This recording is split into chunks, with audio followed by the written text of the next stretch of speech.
Hello class. Today we discuss seventh lecture of chemical properties of carbon compound, unit 4, class 10. Today we discuss chemical properties of carbon compounds. Here we discuss how the reactions are considered.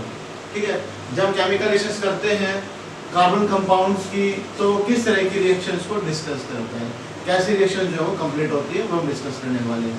देखते हैं बेटा, first है हमारा combustion.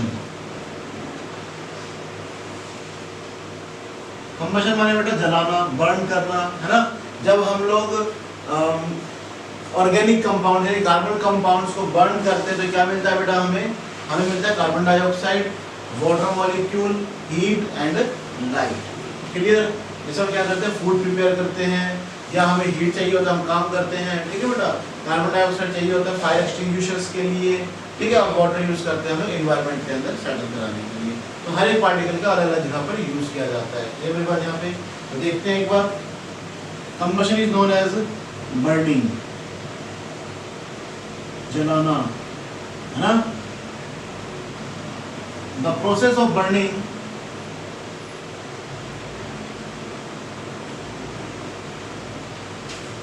the process of burning of a carbon compound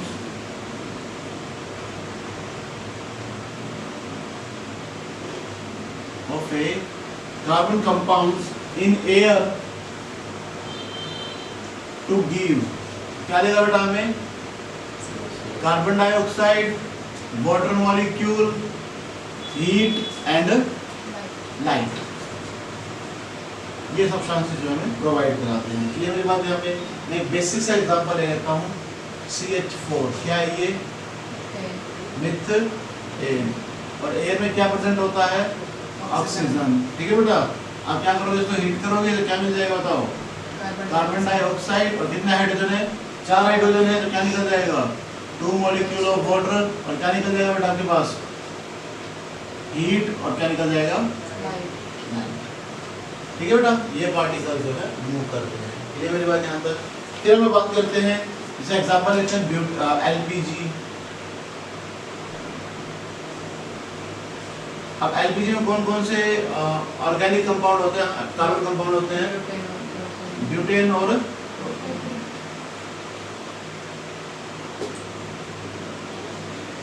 propane. ठीक है बेटा. कई बार सिर्फ ब्यूटेन भी मिल जाता है तो कोई दिक्कत नहीं है. आइसोब्यूटेन भी मिल सकता है और प्रोपेन भी मिल सकता है. ठीक है. प्रोपेन और आइसोप्रोपेन मिल सकता है. इथेन और आइसोप्रोपेन भी मिल सकता है. डिफरेंट मिक्सचर मिल सकता है, वो कोई डिस्कस वो नहीं है. क्लियर मेरी बात है. जनरली बात है आपको ब्यूटेन मिलेगा आपको. ठीक है. अब जैसे हम एग्जांपल लेते हैं, एलपीजी का यूज कहाँ करते हैं बेटा हम लोग,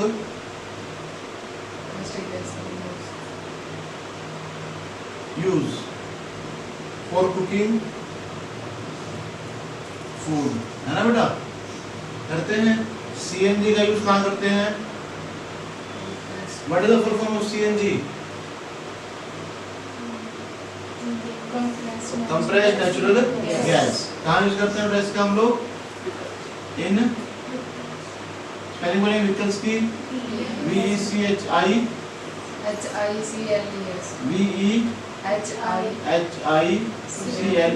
व्हीकल्स. ठीक है बेटा. और जो वेल्डिंग करने वाले देखे हैं, जो मेटल्स की वेल्डिंग करते हैं, बाइक साइकिल की वेल्डिंग करते हैं, कई बार वो सिलेंडर सा रखते हैं अपने पास.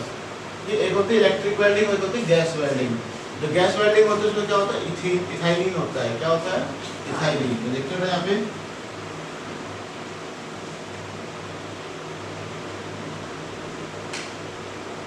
mixture of ethyl and air is not used for welding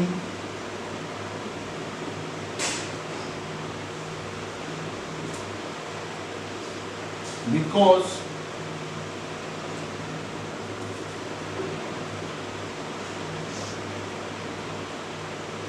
burning of ethyl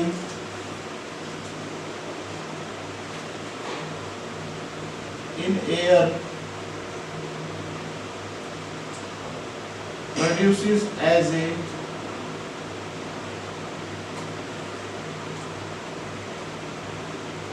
सूटी फ्लेम क्या होता है बेटा? जो येलो कलर की लाइट होती है, यानी जो इनकम्प्लीट कंबशन शो करते हैं due to incomplete combustion which is not hot enough to melt metals for welding. क्या होता है कि जब इथाइन की रिएक्शन कराते हैं एयर के साथ, तो ये वेल्डिंग के अंदर यूज नहीं करते, क्योंकि इथाइन जो है कम्प्लीटली बर्न नहीं होता, तो उसके अंदर सूटी फ्लेम प्रोड्यूस होती है। ठीक है, तो क्या करते हैं, मेटल को कम्प्लीटली मेल्ट नहीं कर पाता और वो कम्प्लीट वेल्डिंग शो नहीं करता। ये मेरी बात यहाँ तक। ये था बेटा आपका सीएनजी और इनकी यूजेस के बारे में। ये था कंबशन का फर्स्ट पॉइंट, अभी फर्स्ट केमिकल प्रॉपर्टी। सेकेंड है बेटा आपका substitution reaction. Second is substitution reaction. बेटा क्या होता है सब्स्टिट्यूशन रिएक्शन के अंदर? जब हम लोग कार्बन कंपाउंड के अंदर से हाइड्रोजन को डिस्प्लेस करते हैं, वन और मोर हाइड्रोजन डिस्प्लेस करते हैं अदर एलिमेंट से, तो उसको क्या बोलेंगे बेटा?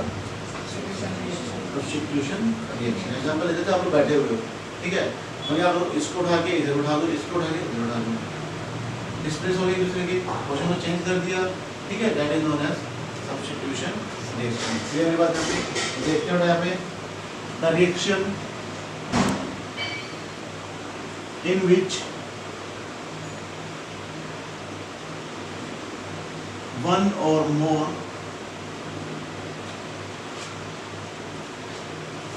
hydrogen atoms of hydrocarbons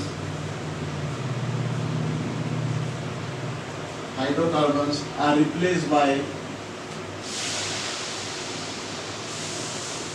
replaced by some other atoms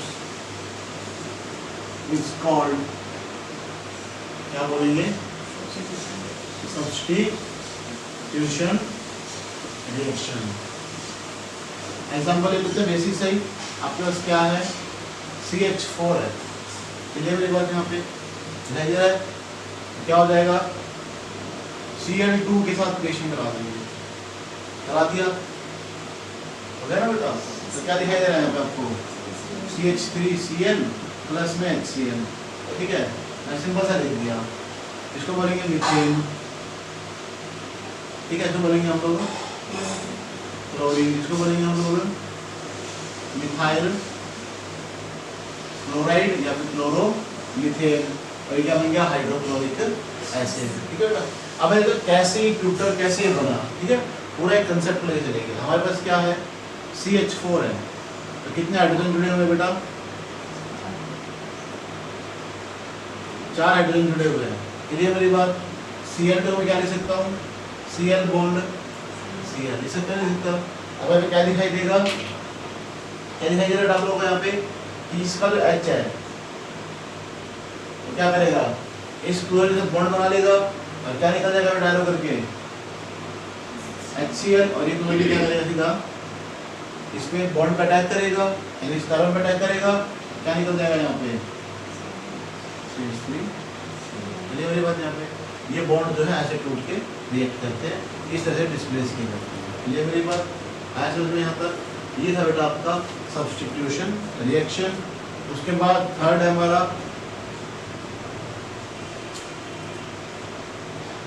addition reaction. What do you mean by addition reaction? अब कुछ निकालना नहीं है हमें, सिर्फ क्या करना है? ऐड करना है। जब हम लोग अनसैचुरेटेड हाइड्रोकार्बन्स को किसमें कन्वर्ट करते हैं? सैचुरेटेड हाइड्रोकार्बन्स को कन्वर्ट करते हैं। अनसैचुरेटेड कौन से होते हैं बेटा?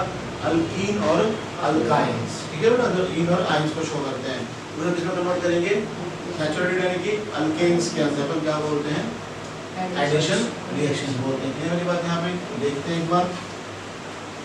A reaction in which an unsaturated hydrocarbons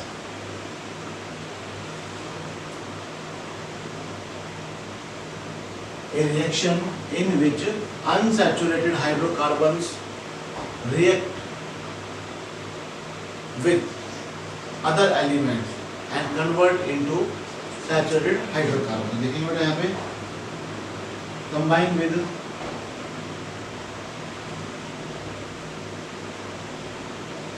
other substance and convert into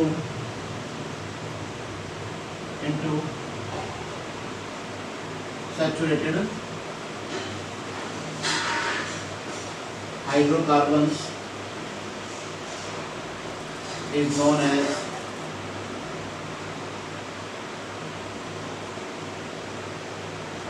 addition reaction. मेरी बात यहाँ पे एक सिंपल सा लेते हैं क्वेश्चन. मेरे पास इथीन है. क्या है बेटा मेरे पास ये इथ और डबल बॉन्ड के लिए क्या होता है इन यूज होता है. क्या करेंगे यहाँ पे हम इन बन गया इथीन.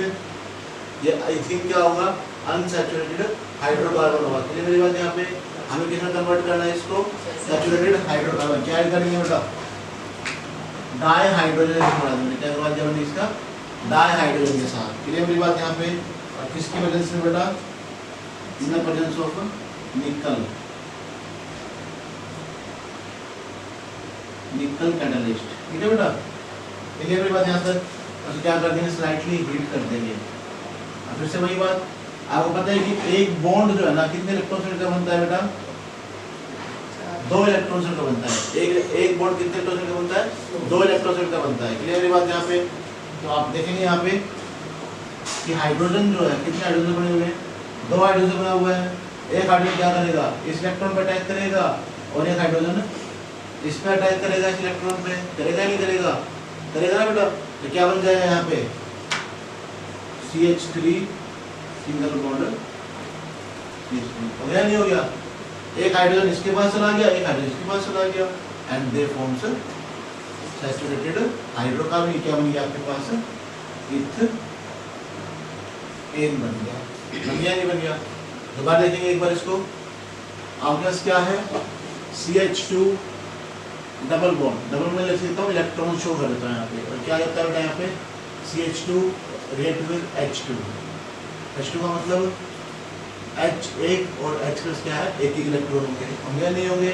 आपने क्या चीज देखा बेटा कि हम लोग क्या पढ़ते हैं शेयरिंग ऑफ इलेक्ट्रॉन से बनते हैं. ये बनते हैं नहीं बनते शेयरिंग ऑफ इलेक्ट्रॉन से. तो इसके पास खुद का एक इलेक्ट्रॉन है इसके पास खुद का एक इलेक्ट्रॉन है इनके पास एक इलेक्ट्रॉन है. और एक बॉन्ड कितने इलेक्ट्रॉन से बनेंगे 2 इलेक्ट्रॉन से बनेंगे. तो एक इलेक्ट्रॉन कहाँ जाएगा ये इसके पास जाएगा ताकि बॉन्ड बना ले. और ये वाला इलेक्ट्रॉन कहाँ जाएगा इसके पास जाएगा इसके साथ बॉन्ड बना ले. तो कंपाउंड क्या होता दिखाई देगा आपको CH2 bond H single bond CH2 bond H. ये बना ना बेटा. तो सब क्या लिख सकते हैं यहाँ पे CH3 सिंगल बॉन्ड CH3. ये मेरी बात यहाँ पे हम बोलो हाँ लिख ले कोई दिक्कत नहीं है. और C2H6 आप कंपाउंड फॉर्म लिख लो बॉन्ड फॉर्म में लिख लो हमें कोई दिक्कत नहीं होती कि आप इसके साथ ये लिखा सकते हो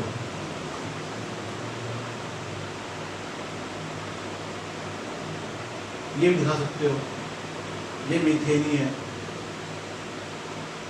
ठीक है. तो आप कुछ भी दिखा सकते हो डजंट मैटर. तो ये आपका था addition reaction. This process is used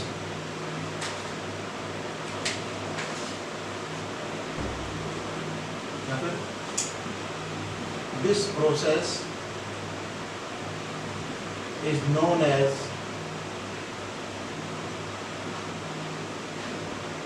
hydrogenation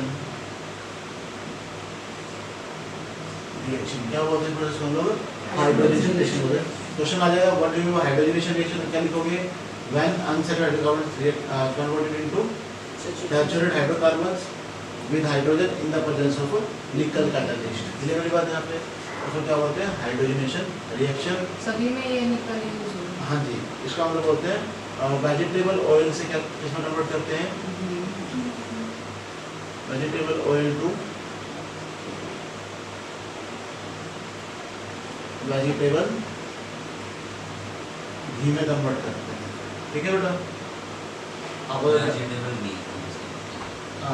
Dalda घी, ठीक है। जब रिफाइंड यूज करते हो ना, ऐसा सा तेल यूज करते हो, वो ये कंपाउंड होता है, ठीक है। आप किसमें कन्वर्ट कर देते हो इसको? इसमें कन्वर्ट कर देते हो, ठीक है। क्या यूज करते हैं? निकल कैटलिस्ट, और उसको हीट कर देते हैं हम लोग, ठीक है। 383 कैलोरी हीट करते हैं लगभग, और कन्वर्ट करते हैं इसको हम लोग। क्लियर है मेरी बात?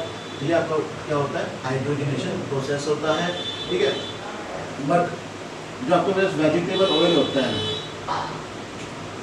वेजिटेबल ऑयल, ये क्या होता है? गुड फॉर हेल्थ होता है।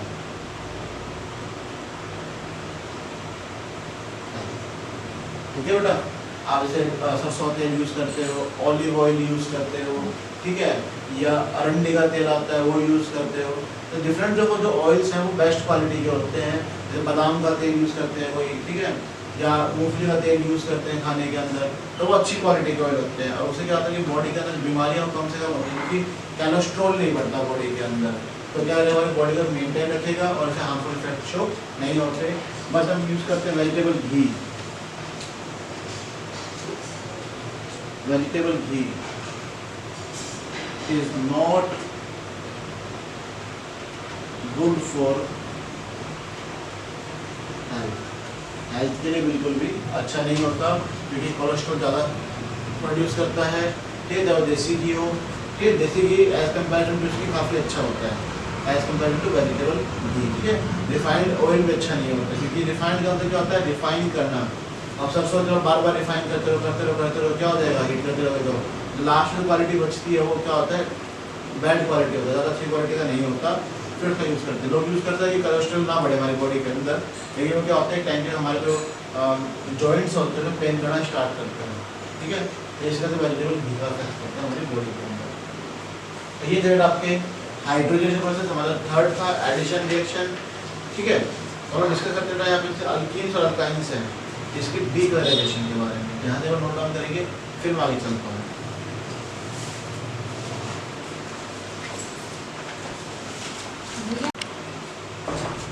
तो हम लोग डिस्कस करेंगे यहाँ पे अब कि सैचुरेटेड हाइड्रोकार्बन्स हैं वो कैसे पता चला कि ये सैचुरेटेड हाइड्रोकार्बन है, और हमें कैसे चलेंगे कि अनसैचुरेटेड हाइड्रोकार्बन। मान लो कि मैं 2-3 तरह के कंपाउंड रख दूंगा, ठीक है।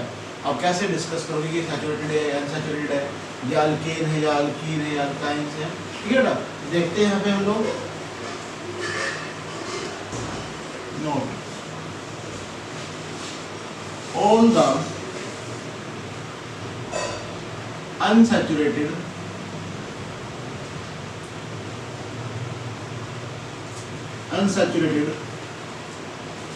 compounds जैसे alkene and alkynes decolorize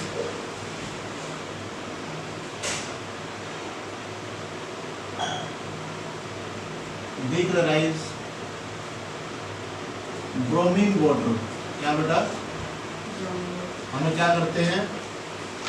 bromine water ले लेते हैं किसी बीकर के अंदर, और जैसे अल्कीन डाल देते हैं। जैसे हम अल्कीन डालेंगे तो क्या कलर्ड होता है बेटा, ठीक है, ब्राउन कलर का होता है, हल्का सा ब्राउन, ज़्यादा नहीं। तो क्या करेगा, इसको डीकलराइज कर देगा, तो क्या कर देगा? ट्रांसपेरेंट कर देगा मतलब, ठीक है। वो क्या होगा आपका अल्कीन और अल्काइन। बट सैचुरेटेड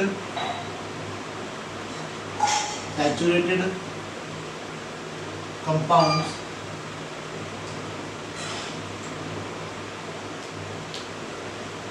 यानी कि अल्केन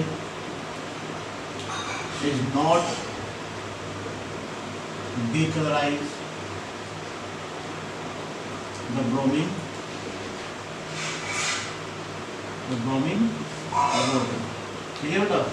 क्या करते हैं? अल्केन्स जो होते हैं वो डिकलराइज नहीं करते किसको? ब्रोमीन वाटर को, ठीक है बेटा। देखते हैं, जैसे एग्जांपल ले लेते हैं एक बार।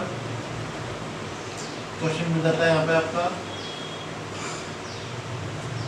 कुकिंग ऑयल है, कुकिंग ऑयल, ये क्या करेगा बेटा, डीकलराइज द ब्रोमीन वाटर, ये आ गया ब्रोमीन वाटर को डीकलराइज कर देगा। बट बटर जो है या वनस्पति घी जो है not decolourise the bromine water, ठीक है बेटा, ये इसको डीकलराइज नहीं करता। क्लियर मेरी बात यहाँ पे, ये था इसका एग्जाम्पल और यहाँ तक आपका जो है कंप्लीट होता है। कल से हम डिस्कस करेंगे, सॉरी नेक्स्ट लेक्चर में, नेक्स्ट टॉपिक में डिस्कस करेंगे। नेक्स्ट लेक्चर के अंदर some important compounds of organic substances या some important carbon compounds just as alcohol और इथेनोइक एसिड, ठीक है बेटा, इनके हम डिस्कस करेंगे। फिर हम लोग डिस्कस करेंगे यहाँ पे सोप एंड डिटर्जेंट्स। तो हमारा 2 लेक्चर के अंदर हमारा चैप्टर कंप्लीट हो जाएगा। तो आप लोग आज यहाँ तक नोट डाउन करेंगे और प्लीज़ चैनल को लाइक करें, सब्सक्राइब करें और कमेंट्स करें। Thank you. Please note down, please.